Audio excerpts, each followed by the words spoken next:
team, Lee Allison here with Allison Agile, coming to you with another Agile leadership lesson video. This is what, you know what, I'm not sure off the top of my head anymore. We're just punching these out once a week and we're having a good time with them. Now, one of my goals for this video series has always been to keep them at 10 minutes or less. This is a huge topic. All we're talking about today is how you hire, train, educate, and promote your Agile teams. And I gotta be honest with you. First, there's no way one single video is going to do this topic. Secondly, even 30 minutes worth of video, I'm planning on breaking this out across at least 3 videos. We're still going to have to hit this topic pretty heavy, and there are massive pieces of information that we're simply not going to be able to get to. So consider this kind of an introductory, sharpening up some skill sets, etc., etc. And there we go. Okay, so let's go ahead and dive into it. Now, the title of this particular video, Agile Mirepoix. Well, what the heck is Mirepoix? Is that how you pronounce it? And how does it apply to what we're talking about here? Okay, let's get into it. For starters, I love to cook. I am a massive foodie. I love cooking great foods and everything, and Mirepoix is a cooking term. It comes from French cuisine. Mirepoix is a combo of carrots, onions, and celery, all diced up and slow cooked over a low heat with just a little bit of fat, like butter or olive oil, something along those lines. And it is the basis for so many great French dishes. It is the foundation upon which so many dishes are built that it is pretty much a standard. In fact, Cajun culture derives a lot of influences from French culture, and Mirepoix is one that is pervasive throughout almost all Cajun cooking. They sometimes substitute 1 or 2 of the ingredients with bell peppers, usually the onions, I believe it is, but it's still the same concept. You've got 3 things that are the foundation of everything else that happens.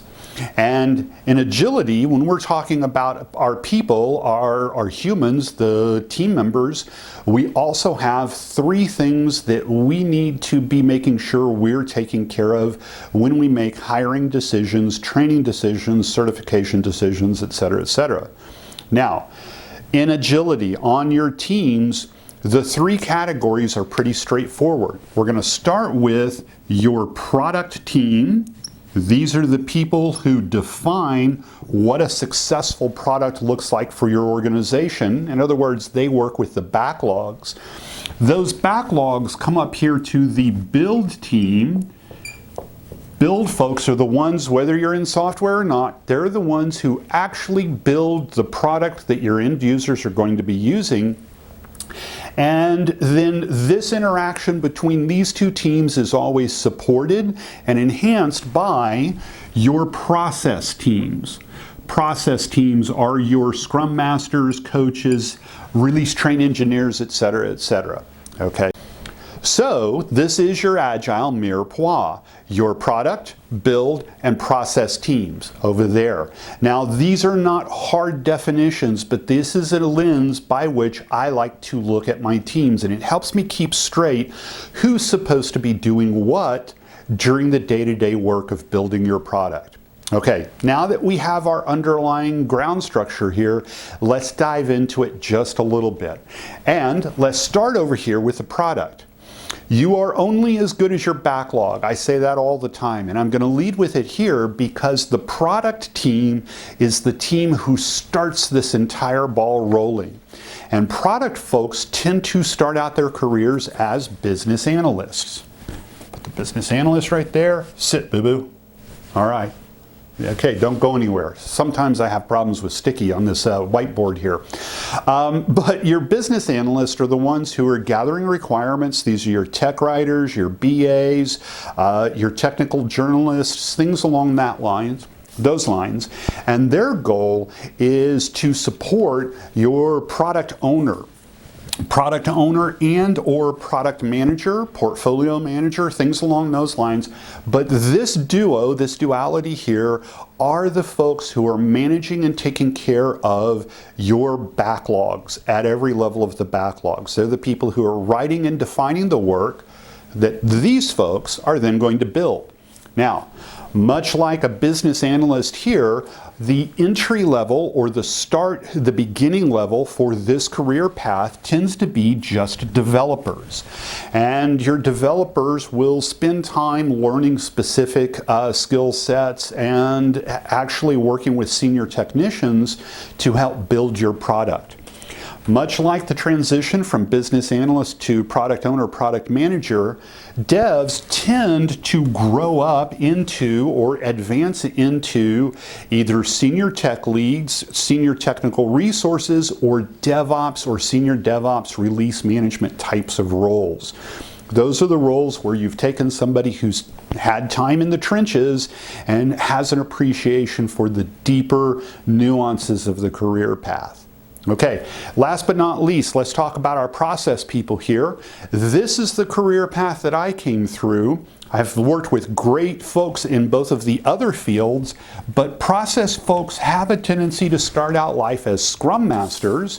After a fistful of years and certifications, they eventually become coaches, RTEs, senior executive coaches, enterprise coaches, things along those lines. Okay, so this is your Agile Mirepoix. Our next video coming up, we're going to break apart this peace sign, hippie-ish looking diagram, and we're going to take a look at each one of these 6 roles. What are some of the characteristics that make people successful in that role? What are the things that you should be looking for during the hiring interviews, etc., etc.? And we're also going to cover the single most important characteristic that these folks need to be able to have. You can hire for every other characteristic, but if they're missing this one key ingredient, you're going to have a rough day. Okay, so we're going to talk about that. That's our second video. In our third video, for all 6 locales, we're going to talk about certification and training. Now hold on, I know what you're thinking. Lee, you sell certification classes. Yes, I am. But let me tell you folks, I sell SAFE certification classes. SAFE is not a panacea and will not always fit in every situation that you have. And we'll talk about what are those situations where scaled agile is simply too much, okay? I love SAFE, I've seen it do wondrous things, but it is not a universal screwdriver or a universal tool. It has its strong points and whichever. So we're going to talk about certification from all of the major certification bodies within the Agile world, and we're going to talk about which ones are setting the pace and which ones are following further behind in the pack, okay? So these are all things that we're going to talk about. I want to thank everybody for paying attention today. Remember, we've got at least 2 more videos talking about agile hiring coming down the path. Our second video is coming up next week, third video right after that. All right, everybody, please take care of yourself. If you're in an area affected by a pandemic, which is pretty much everywhere, or you've been affected by one of the storms coming up through the Gulf Coast, please take good care of yourselves and the people around you. Other than that, everybody, have a great day. We will see you next week. Take care. Bye now.